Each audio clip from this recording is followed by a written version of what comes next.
session on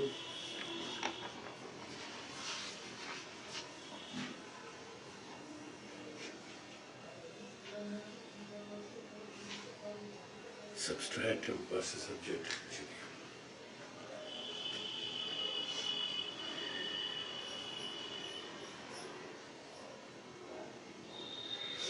Subjective perspectives.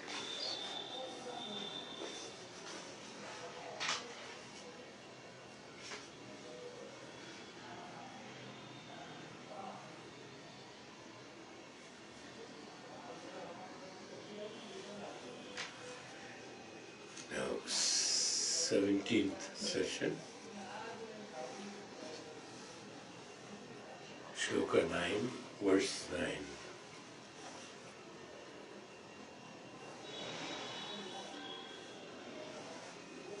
They are all, as we always say, every time a reminder is necessary for the human mind. Repetition, that's why Upanishad says, repetition is necessary. For us, it is, we must be knowing that in our usual normal days also, it's a common and frequent usage that I forgot, oh, I forgot, oh, I forgot. No? See, how many times a day we say, oh, I forgot. I myself say that, certain things I can't.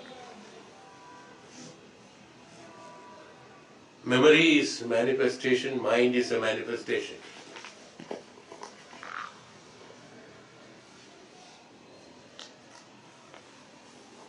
The memories, substratum is mind, and mind is an abstract. It doesn't hold it because they are all based on our desires and expectations. The true discipline or truly established discipline is never forgotten. We never forget. Forgetting can happen only when you create something. And it is a principle that whatever is created has to be destructed, or it gets vanished, it gets over. That which is created, that which happens, it's not in anybody's hand to, we say that, oh, it's my, this common language, so it's my fate. It's in nobody's hand. It happens and all that. It's in nobody's hands. Absolutely right. Things happen. That's in nobody's hands. Those which has substratum, it cannot be. The substratum cannot be removed, but the impositions, manifestations, manipulations on that can be removed. Establishing this factor is the purpose of this. We are seeing that so many shlokas, in one way or other, Bhagavan is taking us to the same point through different paths, so that we do not have any confusion in the mind. Mind is such that it is influenced by thousands of thoughts, expectations and imaginations and experiences. Not only imaginations, experiences also. All these factors will have an influence in our execution of karmas, as we always told that.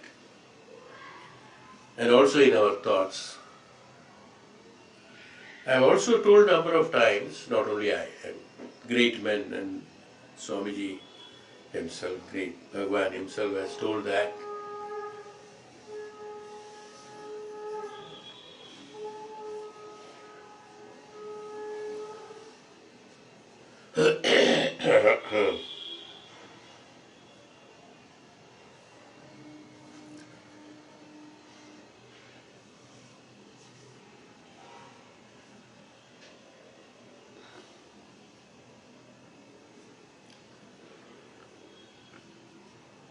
one cannot make another understand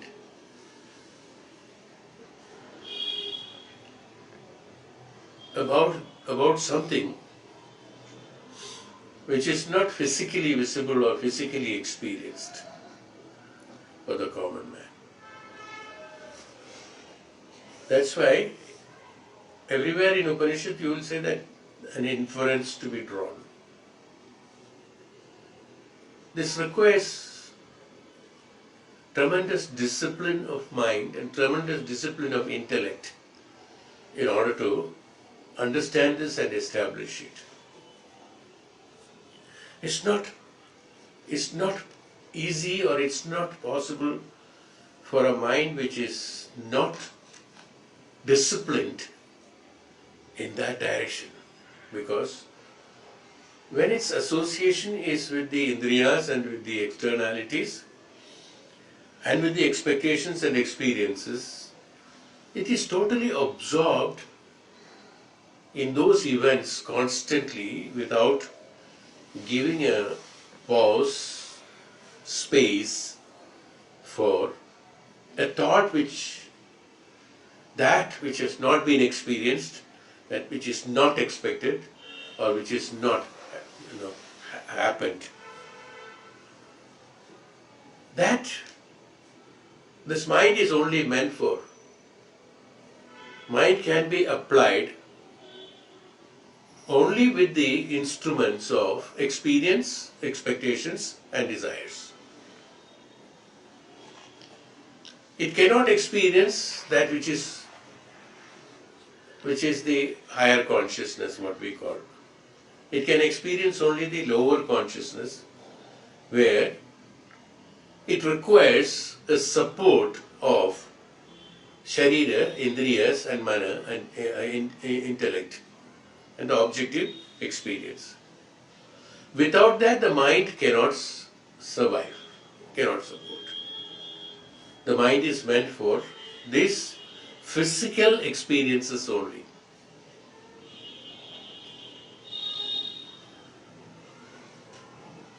So, that's why you will find in our Vedas and Upanishads have repeatedly told that, Nirakaratvam, Nirvikaratvam, Nirvikara. That means in the mind, that mind itself has to be vanished. Mind should not be existing. He says that forget about the mind. Being in the Sharira and having an experience in the Sharira, it is not possible to avoid the mind because it's a part of that. Otherwise, Sharira cannot exist. It's not possible. But people like our great gurus, great Swamijis like Adi Shankaracharya have told that we being in the Sharira, having the mind who was controlling the Sharira and Indriyas and the intellect, you can experience without them also.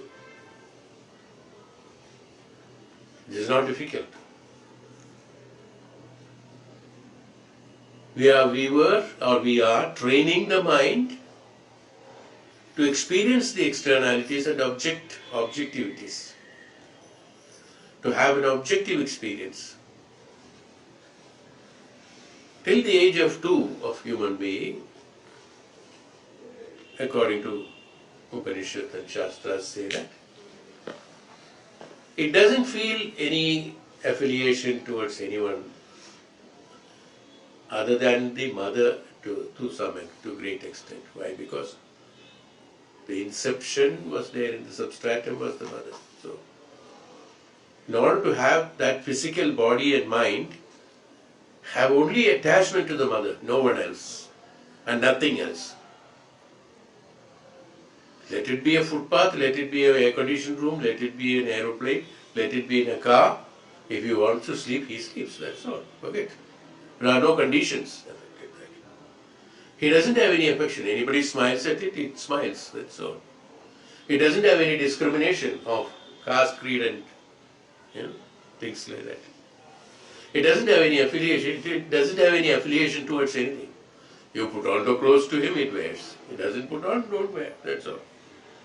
No? They say, I have not seen, of course, I have seen only the photos and pictures. They say that you put a small infant in the swimming pool on the water, it swims. It doesn't have any training. Survival is their instinct. See, that instinct is there. It doesn't have any manifested, manipulated substratum in that. The substratum is only Brahman for that. Whenever it doesn't have any inhibitions. It's not shy, it is not guilty, it is not having no affection, love, affection, nothing is there, nothing. Just be in the self itself. Even in the physical body for some time, having not trained you, not training the mind to be in the association of the externalities, you can be like that, like an infant is. Got it? So it's not that it is not there, it is there in front of you. That which is got, but then in the system, when it is grown up, if the mind is trained towards that constantly, you will be in a position to be with that Brahman, with that substratum, with that Brahman at all times. Adi Shankara himself, we all know his story from childhood itself. He has grown in that. Even though he has a physical body, the physical activities are there, it will be there. So long the physical body is there, physical activities will be there. Being in that also, he was the Brahman himself. He was a Trikaldarshi, as we said in the last class, Trikaldarshanam. There is no difference between the Kala, Samaya, Sthala, nothing was there. See. The events in his life itself proves that how he was. He was exploring these two, both the Dvaita as well as the Advaita. Dvaita, in order to show the others, Advaita to be in itself. He being in the Advaita, he was, because how to express, that's why I said, no, it is very difficult to make a Dvaiti or a Dvaita or mind, let's say, that's why I said mind, to make you understand that there is no mind, you are not existing. We are practically telling the mind that you are not existing. Your emotions, your understanding, your capabilities of analytical capacities, everything is because of supportive system of the Indriyas and the intellect and the externalities and external experiences. Who will make the mind understand? Because mind is the one who makes us understand. Who will make the mind understand?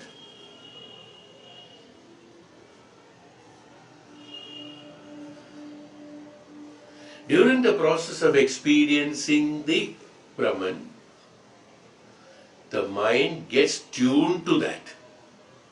Like the 2-year-old child, which was not affected with anyone, which was nothing to do with this universe, whether there is flood, famine or tsunami or anything. For a 2-year-old child or 1-year-old child, you put him on that where the tsunami is happening, it doesn't make any difference to that. Does it make? No.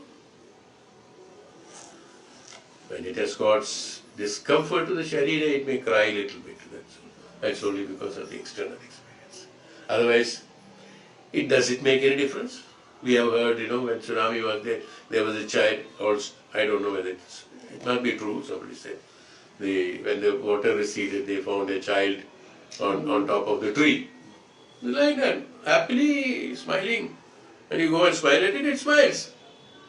There's there's no problem, you see. Nothing affected, you see, nothing is affecting that. You see, the status which doesn't external, calamities or external happiness or external events, does it affect that child? Does it? It's only you say that the child will feel cold, put him on the cap and nothing is necessary actually. No. For a small infant, nothing is necessary. Even without that, there are so many people walking around with a child naked and nothing to wear and all that. How in the winter, in the middle of the winter also you can see them. How are they getting influenced? How are they sustaining it? But you and me cannot sustain it because the Sharira, we are programmed already.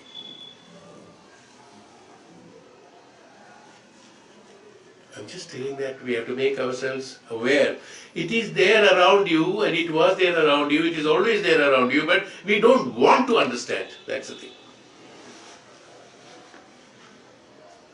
So Bhagavan says, we don't want to understand there is Brahman, there is a substratum.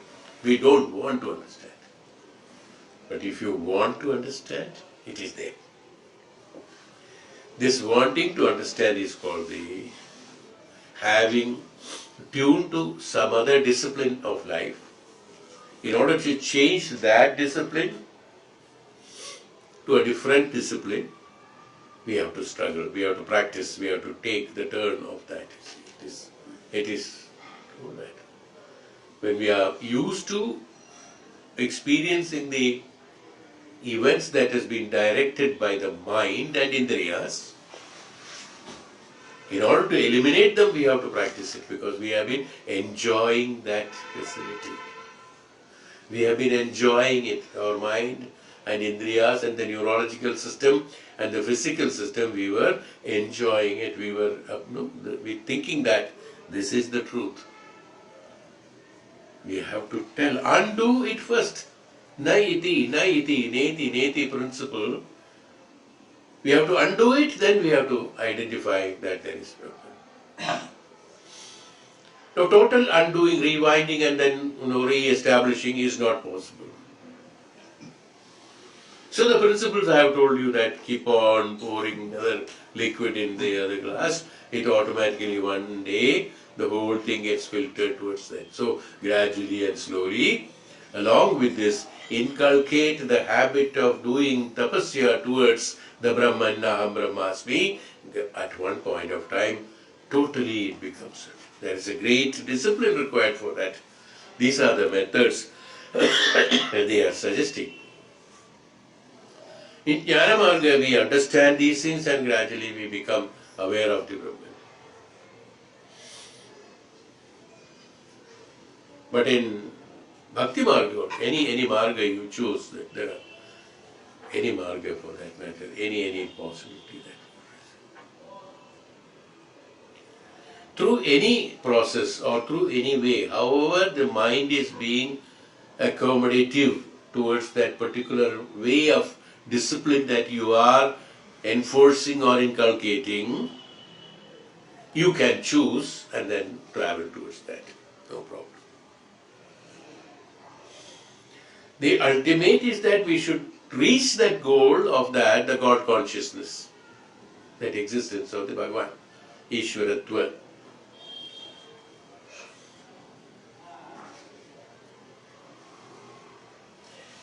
This discipline has to be learned. This is why we are going through this here, because people who can understand it intellectually, can identify it and can practice it is much easier, can do it myself. Otherwise, one has to go with those things. Like physical experiences, there are so many ignorant people about that, or they are insisting that there is nothing called God, there is nothing called... God is what? God is... Don't have to have... Some people have got an allergy towards the word of God. You ask him, why you have an allergy to the God? What is the meaning of God? First of all, you have to understand, in order to... I always say that, in order to discuss or discard a subject or an event, we should be completely knowledgeable about it. Totally. Then only I can say that, okay, I don't know, this is not right. We cannot predetermine or judgmental towards that. Oh, no, that I don't like, I don't want it. What is that you don't like in it? You have to explain it. In order to explain that you don't like it, you have to know complete 100% jataka, that is the horoscope of that, you see. From the birth to the death and events and everything has to be known. If I have to hate something, or if you have to discard something or discuss something, in both cases, what has to be aware of that completeness, then only you will be in a position to do justification to your discardation or discussion. Half knowledge on that would not make you perfect in your discussion and discarding. That is how we get a misconception, we call it. Conceiving it completely, then only it is possible, otherwise you are missing the conception. When you miss the conception, you won't be able to understand it. You have to understand what is it. That's why you must have heard so many people, he was a Nirishwaravadi at one point of time, afterwards he has become like this. Or one was like that and he has become like this. How he becomes like that, you see. Understanding that principle, that which I was not liking it is not right, having understood that, I should be like that. So in any path, whichever path you choose, doesn't make any difference. Whichever path is comfortable for your mind or for your capability of intellect to understand it and hold it. This is meant for, we have already told in the introduction, who is meant to be understanding the Atmabodha book? Who is eligible to do that? Who has got the intellect, balance and activity to perceive this idea of, or walking into the spirituality with the idea of the identification of the Brahman is only the person who is eligible to do that. But then everybody can listen to it, because the people who do not know anything about it, they have to initiate somewhere. So he can be initiated into it so that his mind start thinking, yeah, there is some option like this also. Why not I try it? That interest is being created. So for those people also, this is there. Even in Upanishads and other things, they say that Upanishad, I have told you a number of times, Upanishad specifically instructs that people who are not interested, Upanishads should not be discussed with them, is what he has very categorically in many Upanishads it has been written that no, it should not be discussed with them, because it's a waste. We cannot afford to waste great, noble, principles and thoughts. It is not that. Only the ones who are interested. Many people say that. Many say that we are human bodies with spiritual thoughts or spiritual experiences, spiritual experience. Oh, I have experienced this spirituality. I have experienced this. Yesterday also somebody came and he was telling that he has experienced this, about the spirituality or God's presence and things like that. It is not the human. See, the truth is that when Ramakrishna Paramahansa was asked, he said that no, it is not this the human body which is having the spirituality. It is the spiritual being having the physical experiences, body experiences physically. Everything, everyone and everything in this universe is spiritual being, but having experience of the physical body and physical experiences, objective experiences, not that you are a human body with the spiritual events or thoughts, but a spiritual being with the physical experiences, body experiences or the material experiences. How beautiful it is, a slight change. This change has to be brought here. Switching over.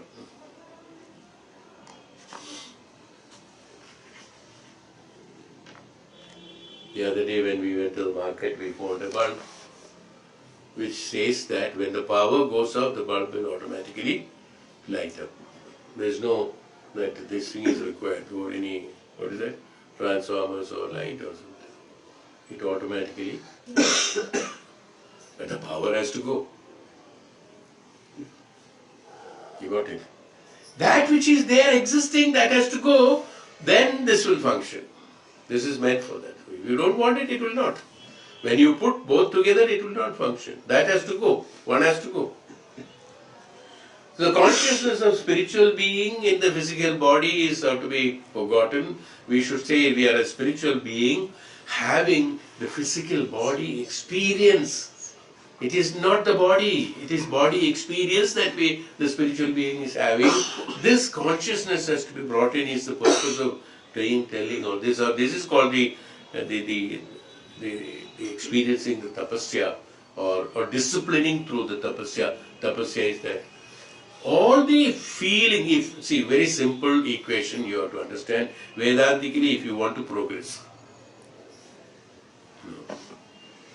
you can, otherwise you can simply argue, and then reach nowhere, that's all.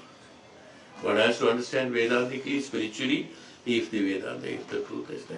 Whatever being felt or experienced, they are all manifestations. That's all. The Brahman is not experienced. The Atma is not experienced. That's why he said, oh, Atma doesn't age. Who ages? It is a physical body ages. Even the mind is not aging.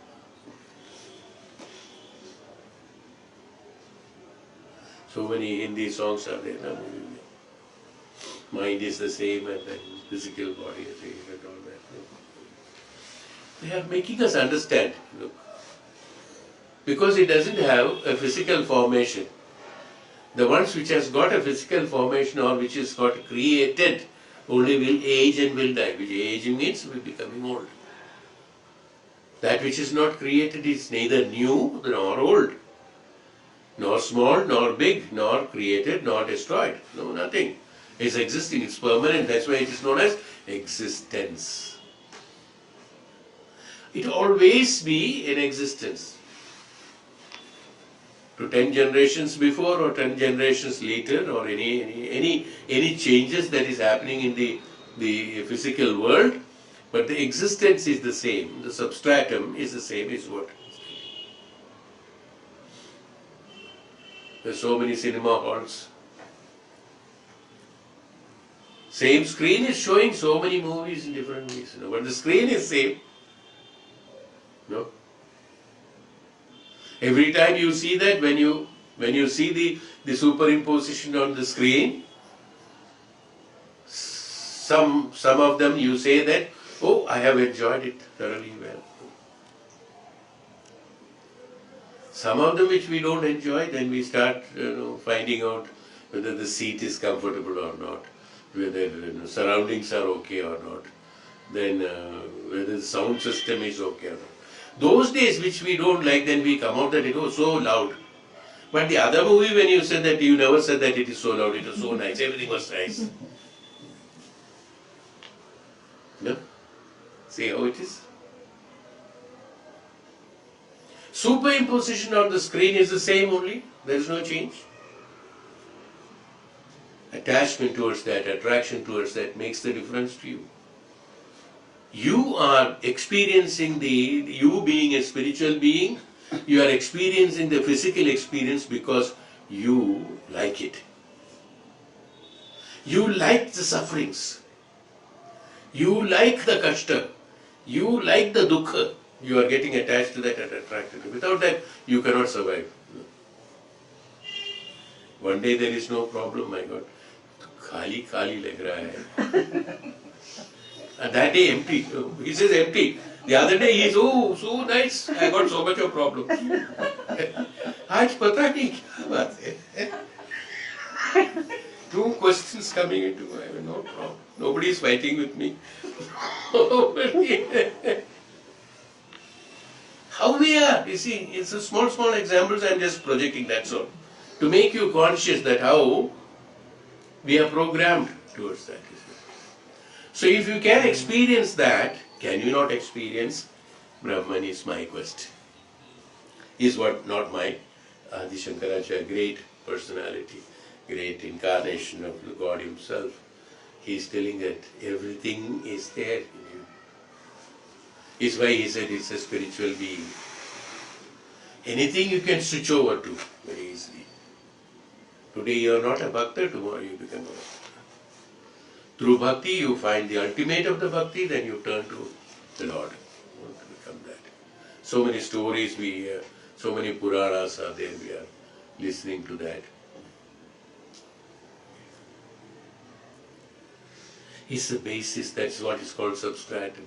The substratum of the perception of thinking itself is based on, if it is based on that spirituality, and if it is existent, the true Brahman, then we realize the Brahman through that. There, the realization takes place, understanding is not there, experiencing is not there. It's anubhava, anubhuti. One is anubhava, another is anubhuti. Anubhava is that which is experienced. No, that you can feel the result of something is called anubhava. Oh, I am experienced with that problem. I am experienced with that situation. But anubhava is not experienced. It is there. It is there. That cannot be explained. It is there. It's not experienced. It is there. It is anubhava. That's all gone. It cannot be explained. Anubhava. Anubhava cannot be explained. How much pain did you feel? Can you experience? You can say, I have got pain. How much pain? What is the intensity of pain? There are instruments nowadays, they say that so much, that goes beyond also. How much pain did you have? Can you explain it in words? Like I always told that the taste and the sugar and the sweetness and the sourness, and then we cannot explain it. We can only say that it is this, that's all. But we can't say explain how much it is. That is not possible because that is anubhuti. One is anubhuti, another is anubhava. Anubhava can be explained. Anubhuti cannot be explained. Swanubhuti. So here it is Swanubhuti. Swayam ka anubhuti. That means experience, realization. There what happens? Experience nahi. It is realization of the self. Realization of the Atman, realization of the Brahman, realization of the Atma, Ishvara, God, the realization of the Lord Shiva, the Jnanamurti, Bhagavan himself. Is why Bhagavan Shiva is also identified as Brahman, because he is Jnanamurti. Murti, that means we have created that form and shape of Murti of Jnanam, this Jnanamurti. That identification, so is that.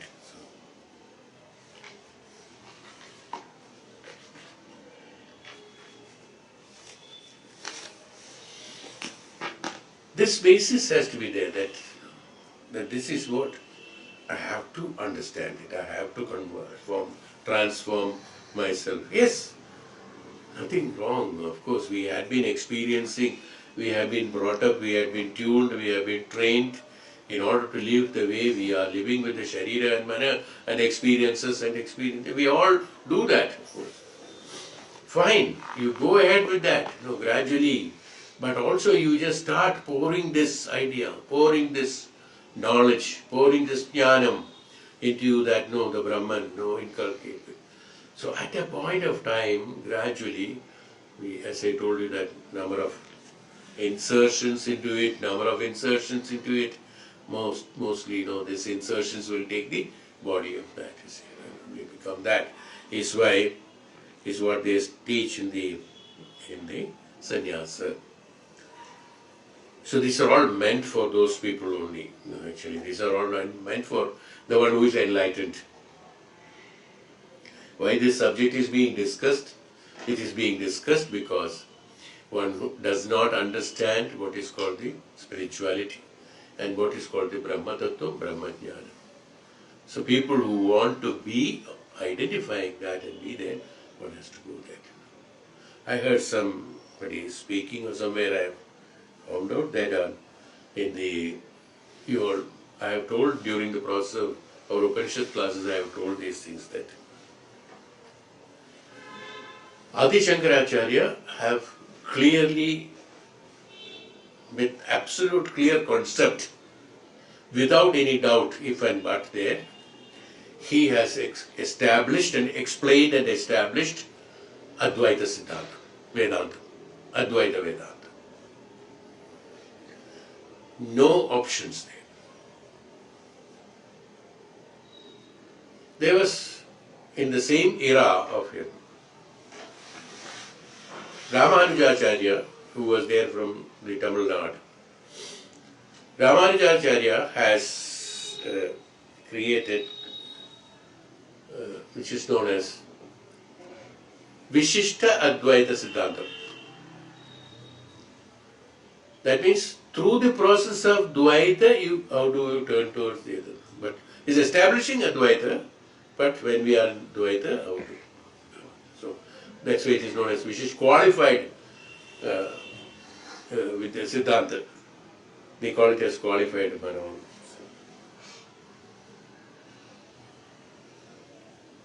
Then came in the same era Madhavacharya, who is from Karnataka. He established through his teachings that absolutely Dvaitam only. In the same era, there were three great noble men who had been establishing. One is absolute Advaita, then Vishishta Advaita Siddhanta. It's not Dvaita. Vishishta Advaita Siddhanta. Then Dvaita Siddhanta. Then Vallabhacharya came. He said, Shuddha Advaita Siddhantam he has created. He said, there is no doubt what Adi Shankara said is. So there is no question of option there. He said, Vallabhacharya has written and establishes through his bhashyams there, they write all the bhashyas. He has established that the absolute Siddhanta, that's called Vishishta, that's called Vallabhacharya. Vallabhacharya has created that Shuddha Vedanta, Shuddha Advaita Siddhanta, Shuddha Advaita Siddhanta. Nothing other than that. Adi Shankara said, this is called Advaita and this is only there. That's all he said. He did not say anything else. Others have qualified. From that, the others have qualified the other things. That's why the modifications have come. You will find these three opinions. So, when it was asked to a great saint in our country, somebody went and told that, look, Dvaita Siddhanta, I am experiencing, I am seeing, I am touching, I am these things. It's my, Shuddha Dvaitam. Then another said, yes, I have got Bhakti, Vishishta Siddhantam. Another says Advaita Siddhantam. Which one to be followed?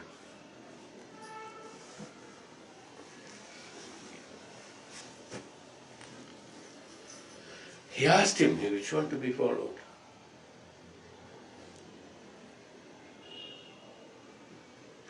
What you should follow,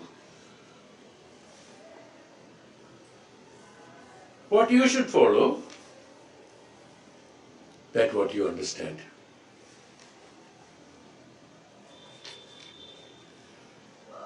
Simple. What you cannot understand, it cannot be followed also. That what you understand only can be followed. You follow Dvaitam, number of janmas, number of experiences, number of events, number of experiences of your physical body. You keep on experiencing Dvaitam. At a point of time, you get fed up with the Dvaita Siddhanta, then you will look for Vishishta Siddhanta. That's what happens to us also. In our life, you see, many people in the younger days, they're different. They start gradually having worldly experience and things like that. Gradually, they turn to be towards bhakti, bhava, going to temples and this, that, and all starts believing on, giving offerings to God. A lot of things starts at that time. Why? These changes have started in him. That's called Vishishta Advaita Siddhanta. That means, even though I have been doing all these things, all this materialistic way of living, there is no point in my this one. So let me try this, let me go towards that. So he depends, which is not visible to him, not understandable to him, not existing as far as he is concerned, because he is experienced only what for him, the existence for an ignorant man, the existence is only this material world. That what he feels, what he experiences, what he talks, what he listens. But he starts believing the God, the murtis, the temples, where Adi Shankara is the one who has created this murti pujas, establishing a lot of goddesses here. Because through that, even though the God doesn't speak or the murti doesn't speak to you, but you started imposing yourself, you have started imposing the God in that murti and started believing that that is the God.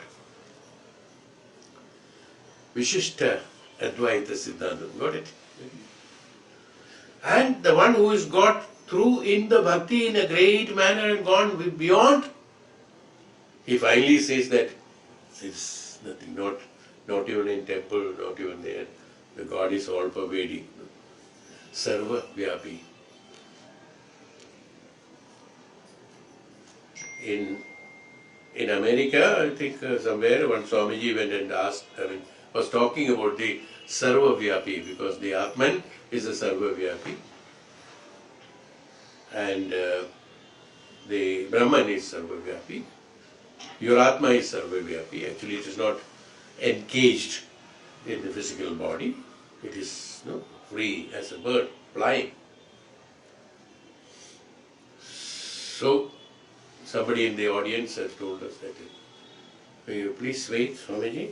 See, I can, but what I experience now is that you are standing on the dais and speaking, and I am here in this, whatever number of this row and this seat, I am sitting and you are there and I am here. Where is it? How do you explain Sarva Vyapitvam? Can you make me experience the Sarva Vyapitvam? That means that all-pervading experience. Can you make me feel it? He smiled at it. Said, what is there to experience? Because it is there only. No, but I am seeing different. You are there. Right, no problem. So close your eyes for just a minute. Close your eyes. And then tell in your, you told me, this, that you are there and I am here. You tell that in yourself. So close your eyes and say that you are there and I am here. So, when you said you are there and I am here, where was there and where was here? When you close the eyes, you say, you are there and I am here. Where was there and where was here? It's here only. No? Inside only. Because you kept your eyes opened, your physical attachment to the objective experiences, when through the objective experience you find that it is far and it is near. You close your eyes, and this I have been talking in, you remember I have talked a number of times in our Upanishad classes. I said, think about Himalayas or think about some other. This is what I said, that sit here and think about it, is there indeed. Where are you? I am in Himalayas. So there, where are you? You are there, not here. If you say you are here, you are here. You are there, you are there. Close your eyes. The eyes, but just by opening your eyes and seeing something, you say you are there and I am here. But when the eyes are not there, you say that there and here both are inside only. The perception of that, the all-pervadence, you see, all-pervading, everything. Very simple to understand, no? So he kept quiet. These are all experiences. These are great people who have immediately made physical experience to others, so that these are all, again, that drawing inference that how you say here and there because of the attachment and attraction or recognition towards the Bhautika Jivan, that Bhautika Jagat or external world, materialistic world, that you feel that that is not you or that is not in you. So when you feel that, it is separate. This separatism has been created by you. Here and there has been created by you. It's a manifestation. There's nothing here and nothing there. So this is what he said. These are all, I'm just giving you certain facts that where you can You have to impose upon these examples in your mind and establish that, look, this is that, this is the truth. So it helps you in understanding further what Swamiji is talking about. It is why I have told you all these things. Am I clear? Okay. Now let us at least start. Huh? Okay. Sachidatman Anusyute Nitye Vishnu Prakalpitaha Vektyo Vividha Sarvam Kadage Kadagadivat Satchidatman Anusyute.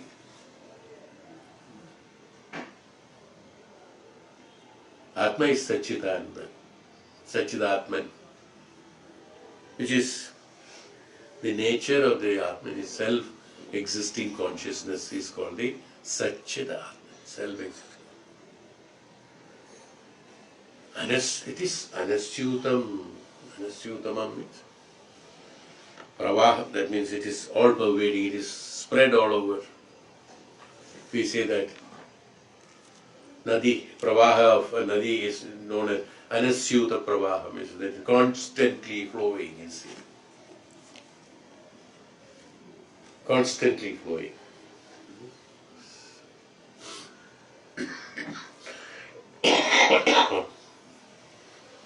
Never stops, no? Anasyuta. So, that is what the nature of the Atma. Bhagavan says, the entire world of things and beings is only a mental. This is Advaita Siddhanta. Pure. The entire world of things and beings are only mental projections upon the substratum, which is the eternal, all-pervading Vishnu, whose nature is existence, consciousness, just as all the different ornaments are made out of same gold. The eternal, all-pervading Vishnu. Bhagavan says here Vishnu is not to be understood as the four-armed divine deity of the Trinity. The Trinity. What is Trinity, you know? The three mountains, the three worlds.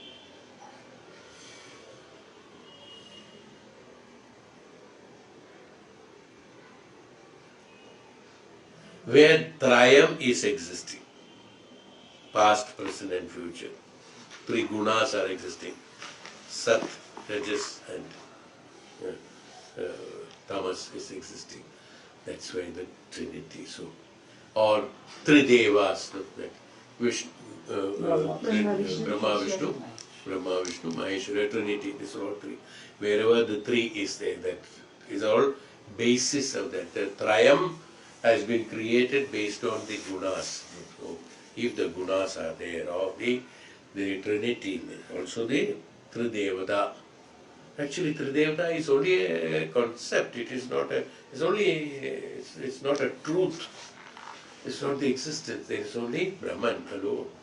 Everything is, some projection of that, depending upon the quality. All pervading. That means all over. That's the meaning of the Vishnu itself. The Vaishnava Vishnu.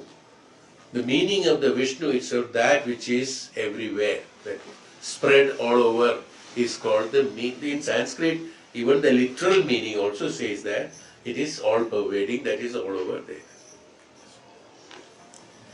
So, he said that that exists in consciousness. Which is that consciousness? Which is spread all over. That's why we say that God is everywhere. We say, no? Simple. God is everywhere. God is in you and me. Consciousness is everywhere. Consciousness is in you and me.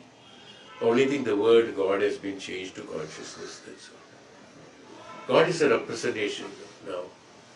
He has given an option, when we created the word God, we were given an option of creating a rupa for that. See, that in our mind, you can create and imagine. Otherwise, the human being's mind is so incapable. After Treta Yuga, after Treta, even in Treta, after Dwapara in fact after Dwapara, the capability of the perceiving of the infinite has been reduced gradually. Then the perception could be done only through the external world experiences. That's called, you have to have an akara, you have to have some vikara, all those things. So creation of this the murti puja has come only after the Dwapara. Before that, the nature, and before that, nothing was there. That's only self-perception was there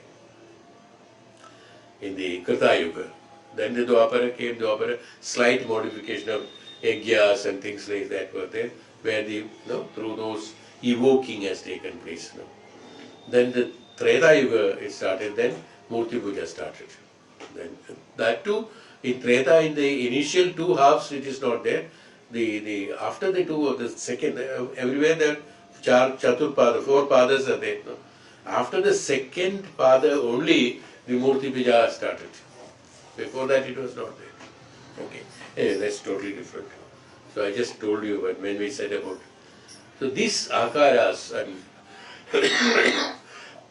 depending upon your vikara, depending upon your perception, these akaras are there. That's why when we said that, Srishti, Sthiti, Samahadi, one is creator, one is protector, one is destructor, or one is existence, that's called Shiva, which is Jnanam. That ultimate existence is Jnanam, absolute Jnanam. We have to reach that absolute Jnanam. Whoever has been come to Srishti, travel through Sthiti, reach to Samhara. After that there is nothing. Then only, that's the end of it. That means, what is the end? Realization of the consciousness, absoluteness. That's why I said Bhagavan, Shiva himself is our perception is that, is himself is the Parabrahman, that's all. The Brahman is the ultimate, from where all these things have come. Everything that has been experienced in Srishti and Siddhi is vanished at the time of the Layam. We take in the Layam. This is called destruction of that which was manifested. That's why it is called destroyer. The one who is destroying the manifestations and manipulations of your mind is Shiva, is called the Brahman. That's all. Ultimately, the Brahma Tattva Brahma. You had been miscalculating yourself as a child, as a young man, as a Vruddha, all those things, changes have come, and you have got all the experiences, to put the end towards all these experiences and exploitations of your mind unnecessarily has to come to an end. So one day destruction has to take place for all this. So Atma, being a witness, he is not affected by any of these changes. Atma is not affected by any of these changes that happens to you. That you were a small child, or you were Vruddha, you have become this, or you are a sannyasi, or you are a vanaprasthi, or you are a bhakta, you are a jnani. No identifications there, absolutely nothing. He is Brahman, that's all, with all pervading, with everything, that means inclusive of everything is called all pervading, all that. Inclusive of everything. And when it is in a capsule or in the Sukshma Bhava, all this is there in the Sukshma Bhava. When it projects in the Sthula Bhava, then many things have come out. The more and more you created the wider and wider the pixels, as we said, then we expanding the pixels, number of pixels will increase. The more and more you expand, you will find more and more qualities from this coming out. All this kashta, the manipulation, manifestations or experiencing of dukkha, kashta, experiencing of pleasure, happiness, everything, they are all one of those things. This, inclusive of all this, samgrama of all these things, samyojana of all these things are together is the Sukshma Bhava, which is the Sukshma Bhava, Brahman. That's why we said that it is all pervading. That Brahman is all pervading. Wherever it is there, in everything it is there.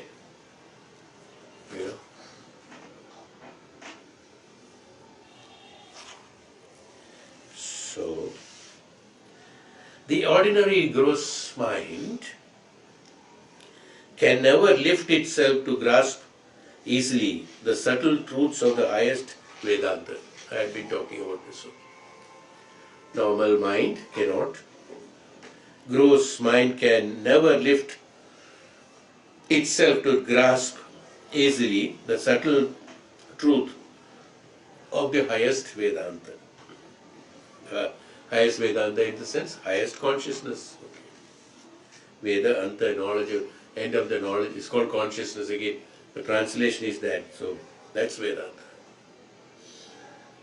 Very frequently, innumerable examples are to be repeated.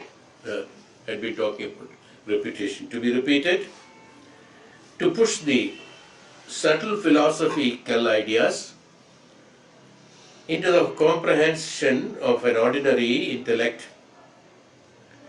When they are quite apt, the student becomes pleasantly aghast at the revelation, and the truth becomes more and more clear to them.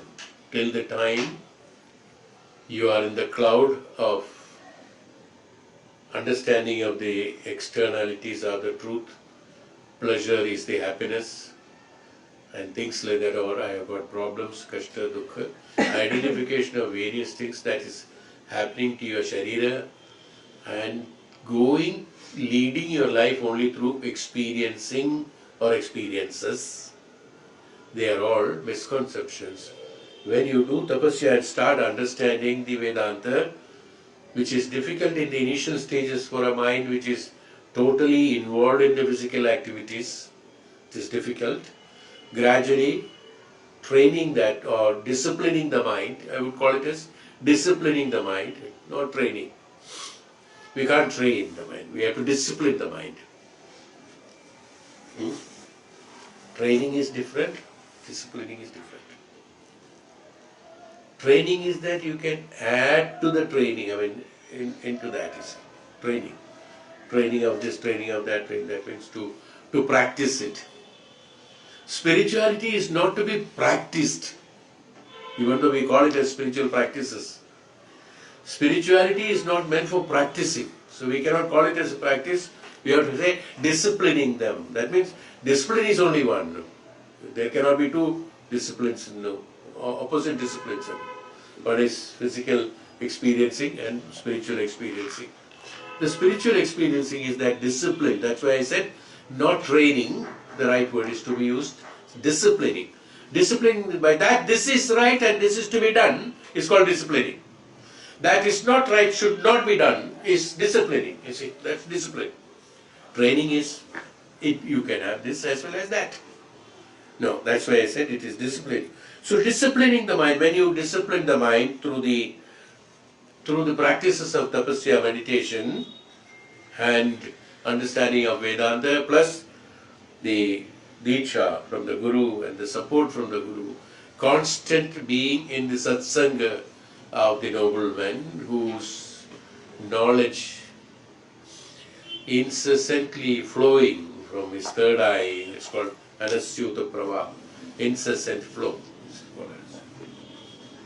is flowing from that to gain the benefit out of it. You see, you cannot understand the God consciousness. You have to feel, you have to anubhuti, as I said that, no, it's not experiencing as that, no.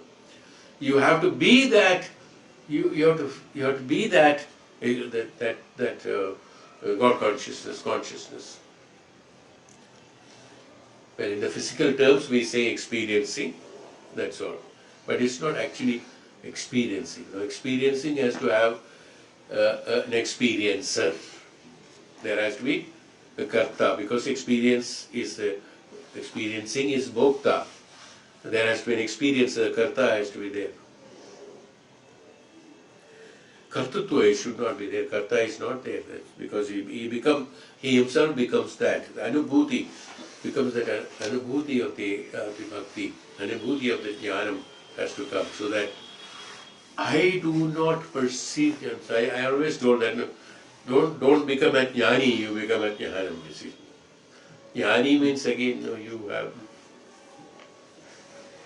In my creation there must be, Bhagavan says, in any creation there must be, as we have already noted, three fundamental separate causes. Last shloka has explained about this. One is the material cause of the raw material, instrumental cause that through which the transformation can be done.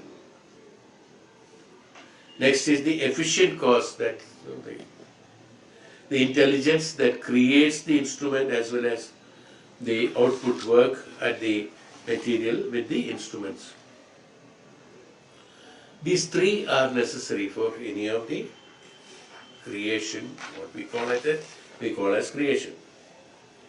In all creations, three causes exist separately. The material cause and transforms itself into the created new things. It is the clay that has become the pot. It is the material, it's the raw material, that's the finished product, is the same. Instrument is because of the intelligence that is created by someone else. That someone else is also, that intelligence is also created from that which is existing or existence, equal to that. So therefore, material cause, the one supreme permanent itself, manifests as different objects. That's all. The supreme itself is manifesting it into three different objects. The one who is applying his intelligence is also part of the, it is, there's again, it is not part of the, I was about to say that, it's part of the Brahman, no. In the Vishishta Siddhanta, he is telling Ramanujacharya, not a part, it is Brahman. It cannot be divided, it's not divisible, Brahman cannot be divided. So you are not the part of Brahman, Brahman alone. Everything is that alone. So, the waves in the ocean cannot claim a separate existence apart from the waters of the ocean. We have already explained.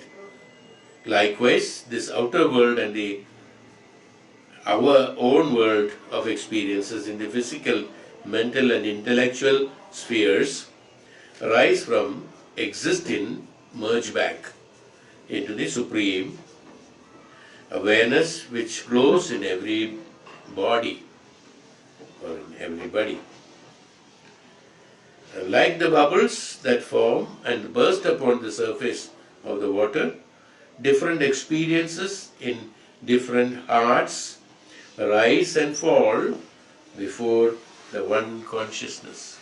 Like the waves merge back into the substratum, the bubble merges back into the substratum without any effort. After its living experience merges into that. Does the wave take its experiences to the shore or to the water again? No, no. Where is that experience gone? The wave itself is gone, the experience is also gone. The water bubble which had the experience of being in the vacuum and being in that glowing on top of it for some time, and then when it vanishes into the water, does it carry its experiences back to that? When another bubble comes, it is another bubble and it's another experience. Jiva is like that. Goes back to the substratum. So when we realize that, then there is no kala, there is no time. This is why we have heard there are people who, Swamijis, who are living for so many years and all that, where they have overcome the process of that, living in time. We have time and this one. We have manifested our time and experience based on that. And actually there is no time. Time is meant only for after it is manifested, the manifestation of the self. Otherwise there is no time. Kala is not there. Sthala Kala Anubhava, we say that. No? Sthala Kala Anubhava is not there as far as in the Brahmasthanam is concerned. Everything is one, that's all. Okay, here Vishnu is not understood. This I have already read. So this chapter is finished here. Next will be the verse 10, Shloka 10 we'll take next class. Om Shanti.